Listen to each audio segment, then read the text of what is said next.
Crisis হয়, আমার যখন কোভিড হয়, তখন আপনি কই থাকেন? আমি তো আপনাকে দেখি না। আমি পরিষ্কার করে বলে দিতে চাই, আধুনিক ইস্ট ইন্ডিয়া কোম্পানি আমরা বাংলাদেশে চাই না। এই যে বড় বড় কোম্পানি, গ্রামীণ ফোন, এই ফোন সেই ফোন, এরা যে প্রতি বছর 12,000 15,000 কোটি টাকা আমার দেশ থেকে নিয়ে যায়, প্রফিট করেই নিয়ে যায়, কই এরা তো একটা হাসপাতাল বাংলাদেশে করে না। এখন সময় আসছে দেশের পক্ষে দাঁড়ানো। আপনি ইনকাম ট্যাক্স দেবেন, আপনি অ্যাডভার্টাইজমেন্ট বানান আমার আবেগকে দিয়ে। 21শে ফেব্রুয়ারিতে আপনি অ্যাড বানান, 16ই ডিসেম্বর আপনি অ্যাড বানান, মা দিবসে আপনি অ্যাড বানান।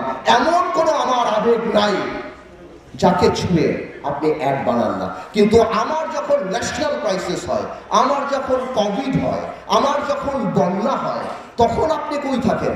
আমি তো আপনাকে দেখি না। আমি পরিষ্কার করে বলে দিতে চাই, আধুনিক ইস্ট ইন্ডিয়া কোম্পানি আমরা বাংলাদেশে চাই না।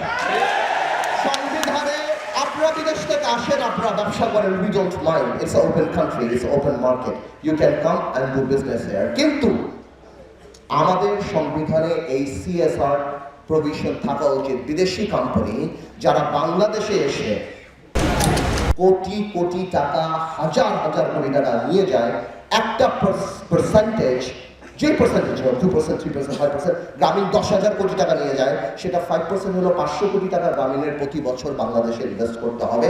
হাসপাতাল বানান, স্কুল বানান, অটিস্টিক বাচ্চাদের জন্য কিছু বানান, করেন না? আপনারা বানাতে থাকেন না। কিন্তু এই প্রভিশন থাকতে হবে যে আপনারা শুধু হাজার হাজার কোটি টাকা নিয়ে যাবেন ব্যবসার নাম করে, আর আমার দেশে কোনো কর্পোরেট সোশ্যাল রেসপন্সিবিলিটি থাকবে না।